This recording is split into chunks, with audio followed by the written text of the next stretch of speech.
Good evening, friends. In the series of physics, mission physics, we have come across and we have come the platform on the third topics. Third topic is standard units. This will be playing a major role in the learning physics. Physics के study में ये बहुत बड़ा role play करने वाला है, इसलिए आपसे मैं रिक्वेस्ट करूंगा कि इस पीरियड को, इस लेक्चर को ध्यान से देखें और इसके ऊपर आपके पूरी की पूरी फिजिक्स टिकेगी. You must understand. अगर ध्यान से देखें, if you see meticulously the standard units we can study in these 7 steps. I have written 7 steps. Just go through. The first one is need, second is characteristics, third is nature, fourth is types, fifth is authorizing agents, sixth is essentials, seventh is advantage. Now one by one I will go through. The right hand side part you just see I have kept. मैंने 7 units लिखे हैं, इसके बारे में मैं आपको बाद में बताऊंगा, इसके अंदर ही आने वाले हैं. तो मैं नीड से स्टार्ट करूंगा कि वाई वी शुड नीड. हमारे इस स्टैंडर्ड यूनिट्स की फिजिक्स में नीड क्या है, क्या जरूरत है, मुझे क्यों पढ़ना चाहिए, आप लोगों को क्यों पढ़ना चाहिए. ये कारण ये है कि अभी तक मैंने पिछले दोनों टॉपिक में ये बताया कि this is the events happening in the nature, that is only physics. But now the second need arises, then why we should, that is the answer is shown here in the right side. Just see the arrow, that is accountability and distinguishability. Accountability मतलब हम जो भी देख रहे हैं, जो भी हम ऑब्जर्व कर रहे हैं नेचर में, उसको हम अकाउंटेबल कैसे करेंगे, उनका निर्धारण कैसे करेंगे. हाउ यू विल से कि what is happening and how much it is happening. once you are able to explain how it is happening, then next comes how much. That how much is the answer will be given by the standard units. Accountability, इस तरीके से हम इसकी accountability रख सकते हैं, इसको हम डॉक्यूमेंटेशन कर सकते हैं. दूसरी डिस्टिंग्विशेबिलिटी, एक घटना को दूसरे घटना से हम डिस्टिंग्विश कैसे करेंगे. डिस्टिंग्विश करने के लिए, जैसे एक घटना घट रही है, एक कार जा रही है एक स्पीड से 10 सेकंड के लिए, तो एक कार का जाना 10, दैट इज टोटल लेंथ. अगर m लगाएंगे तो वो लेंथ हो जाएगा, लास्ट में s लगाएंगे तो वो स्पीड हो जाएगा, टाइम हो जाएगा. तो कोई भी चीज 2 घंटे का मतलब हम किसी एक घटना को 2 घंटे को लेकर डिफाइन कर रहे हैं, तो उसमें हमने प्रीफिक्स s लगाना होगा. s मतलब s शोज टाइम. तो हम एक घटना को दूसरी घटना से डिफरेंशिएट कर सकते हैं. ये घटना टाइम से रिलेटेड है, ये घटना मास से रिलेटेड है, ये घटना इलेक्ट्रिक करंट से रिलेटेड है, ये घटना टेम्परेचर, बॉडी टेम्परेचर से रिलेटेड है. बहुत सारी घटनाओं को ऑब्जर्व करने के लिए, डिस्टिंग्विश करने के लिए हमें इसकी यूनिट्स की जरूरत पड़ेगी, जो हम वन बाय वन, अभी मैं आपको जस्ट इंट्रोडक्शन दे रहा हूं, सब्सिक्वेंट लेक्चर्स में कहां किसकी जरूरत पड़ेगी ये सामने आ जाएगी आपकी. Now the need is okay, accountability and distinguishability. Next comes characteristics. इसकी विशेषता क्या है. Characteristics is what. You see in the 3 arrows I have shown 3 points: acceptability, invariability and availability. Acceptability का मतलब यह है कि जो भी हम यूनिट निर्धारण करते हैं, that should be accepted by entire world. हर कोई को मान्य होना चाहिए. अगर मैं कहता हूं कि एक कार 5 मीटर चली, तो ये 5 मीटर लेंथ का जो हमने डिसाइड किया 5 मीटर्स, मीटर वर्ड जो है that is suffix and this shows the unit. इस पूरे दुनिया को ये पता होना चाहिए कि मीटर लेंथ के लिए ही है. That is the acceptability. Entire world should accept. Next is invariability. जो भी हम यूनिट बताते हैं, जैसा मीटर हो गया, सेकेंड हो गया, एम्पेयर हो गया, केल्विन हो गया, तो इसमें कोई बदलाव नहीं आना चाहिए, तभी सारी दुनिया विश्वास करेगी. किसी और जगह, जैसे अमेरिका में कोई और बदलाव हो के नई चेंजेज हो जाए, इंडिया में कुछ और चेंजेज हो जाए, जापान में कुछ और चेंज हो जाए, ऑस्ट्रेलिया में चेंज हो जाए, चाइना में चेंज हो जाए, तो ऐसे बार बार अगर चेंजेज इसमें आते रहेंगे तो इनको कोई भरोसा नहीं करेगा. And that is, there should not be any variable situation in the unit, that is called in variability. Third is availability, हमने जो भी यूनिट दिया है it should be available all time.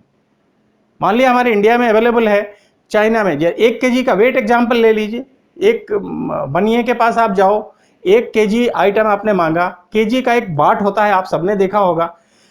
अगर वो केजी हमारे इंडिया में अवेलेबल है, वही चाइना में भी होना चाहिए, वही जापान में होना चाहिए, वही अमेरिका में होना चाहिए। अगर नहीं है तो मुश्किल है। So it should be available all around. Next is nature, इसका नेचर क्या होगा, ये देखने में कैसा लगेगा, ये जानना जरूरी है। अगर कोई एक वर्ड हमने लिख दिया यहां पर, जैसे मीटर पर सेकेंड स्क्वायर, ये एक चीज मैंने लिखी, अब ये देखने में कैसा लगता है, पहला वर्ड कुछ लिखा हुआ है, लेटर लिखा हुआ है, एक स्ट्रोक है, सेकंड है, उसके ऊपर स्क्वायर दिया हुआ है, तो इसका नेचर हो गया क्या है, alpha numeric. Nature is alpha numeric, ये जो भी लिखे जाएंगे अल्फा न्यूमेरिक्स में, कुछ लेटर होंगे, कुछ डिजिट्स होंगे। नेक्स्ट इज टाइप्स, कितने टाइप में हम इसको पढ़ सकते हैं, fundamental units and derived units, दो पार्ट है। फंडामेंटल इसके सिर्फ 7 है, पूरी की पूरी यूनिट्स को हमने दो पार्ट में डिवाइड किया, एक फंडामेंटल एक डिराइव्ड। फंडामेंटल ये सारे, अब ये बात आ गई, you see length, mass, time, electric current, thermodynamic temperature, amount of substance and luminous intensity, यही 7 है जो कि पूरे के पूरे यूनिट को निर्धारण करते हैं। अब इसी में मैं किसी से किसी को माइनस कर दूंगा, प्लस डिवाइड कर दूंगा, तो उसमें जो बन के आ गया, जैसे इसमें एक मास है, एक सेकंड है, मास को टाइम से डिवाइड करके इसके ऊपर स्क्वायर डाला हुआ है, तो ये जो दोनों मास और सेकंड दोनों मिलके जो बने वो होंगे आपके डिराइव्ड यूनिट्स। फंडामेंटल यूनिट्स यही होगा, अलग अलग, लेंथ अकेला फंडामेंटल यूनिट है, मास अकेला फंडामेंटल यूनिट है। जब इन दोनों तीनों में से किसी से मिला के किसी को एक नई बात आ जाएगी, नई इवेंट बनेगी, तो metre per second square is a unit for velocity, metre per second square. Now authorise agency, so fundamental आपने देख लिया, डिराइव्ड आपने देख लिया, ऑथराइज एजेंसी, अब इनको ऑथराइज कौन करता है, इस दुनिया में किन किन लोगों को ऑथराइज किया हुआ है कि ये सब चीज आप बनाएं, यूनिट्स बनाएं, यूनिट को एक मान्यता दें। They are called CGPM, central bureau of weights and measures. ये एक वर्ल्ड में यूनिट, एक संस्था है जो इन सारे चीजों का ध्यान रखती है और यूनिट के ऊपर कंट्रोल रखती है। अगर इनमें जैसे इनवेरिएबिलिटी, कहीं भी वेरिएबल्स होना शुरू हुआ तो ये बॉडी उस चीज को आउट करके फिर से नए तरीके से ऐसी चीज बनाएगी जिसमें कोई चेंजेस ना आए। तो इन कैरेक्टरिस्टिक्स को हमेशा मेंटेन करने के लिए, to maintain all the time these characteristics, this body is authorized, Central Bureau of Weights and Measures.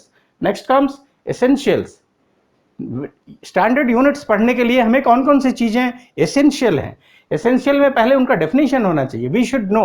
ये जैसे लेंथ हमने लिखा, मास लिखा, टाइम लिखा, इलेक्ट्रिक करंट लिखा, एक्चुअली इनका डेफिनेशन क्या है, फंडामेंटल्स यूनिट को कैसे हम समझ सकते हैं, तो इनका डेफिनेशन हमें जानना जरूरी है। डेफिनेशन हम इन सारे all 7 fundamental units के definition I will come in the next lecture, but now we are just the idea what are the fundamental units, what are the derived units, and how derived units comes the fundamental with the help of fundamentals.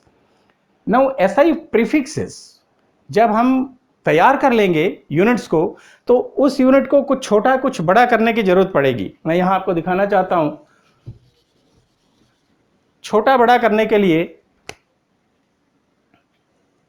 एक line पे आ जाएं, अगर यहां 10 है 10 to the power 3, this is called kilo.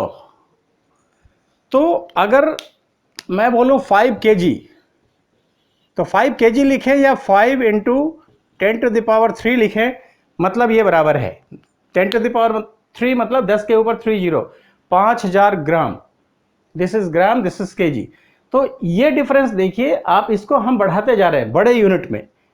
जो एक छोटा सा यूनिट है, मिनिमम स्टैंडर्ड यूनिट इज 10, 10 के पावर को बढ़ाते जाइए, 10 to the power 3, 10 to the power 4, 10 to the power 5, like that. उसी तरह लेफ्ट हैंड साइड आ जाएं, घटाते जाएं, 10 to the power -1, -2, -3, -4, like that, -6, 10 to the power -6 is micro, 10 to the power -3 is milli. तो लाइक दैट इस unit को हम घटा सकते हैं, बढ़ा सकते हैं. Advantage, okay. So that we will come the later part, and subsequent lectures we will come across when solving the problems. Now advantages, इनके एडवांटेज क्या है? स्टैंडर्ड यूनिट सब पढ़ेंगे, उसके क्या एडवांटेज है? एडवांटेज ये है कि हम कंपेयर कर सकते हैं एक बॉडी को दूसरे बॉडी से. एक 5 kg का है, एक 10 kg का है. तो ये 5 kg और 10 kg, एक छोटा है एक बड़ा है. ये 5 और 10 हम विद द हेल्प ऑफ, ये एडवांटेज है हमारे स्टैंडर्ड यूनिट का. एक चूहा है, एक हाथी है, ये दोनों चीजों को आप कैसे बताएंगे? चूहा एक स्टैंडर्ड यूनिट 10 ले ले, you take the standard unit 10, तो चूहा 5 टाइम्स स्टैंडर्ड. हाथी को लें 200 टाइम्स स्टैंडर्ड यूनिट. तो लाइक दैट एक दूसरे को हम कंपेयर कर सकते हैं. किसी चीज को छोटा बड़ा आगे पीछे ये बताने के लिए हमें कंपैरिजन इन द इवेंट्स चाहिए, इसलिए हमें माइक्रो, मिली, मेगा, हेक्टा ये सब बता सकते हैं. Now demarcation of the quantity, किसी चीज को डिमार्केट करेंगे, वो सामान ऊपर है, नीचे है, जमीन पे है, कहाँ है, इन चीजों को दिखाने के लिए हमें यूनिट्स की जरूरत पड़ेगी. So we have covered in a very short span this about the standard units, its nature, need, characteristics, authorizations, essential, advantage, everything. I hope you could have understood the entire topic. When I will come the subsequent lectures, this all will be covered with some more, once more. Every day we will be using these units and we will be explained. In the next chapter, next lecture, I will be covering the details of these fundamental units and how the derived units are occurring, that we will show you. Thank you.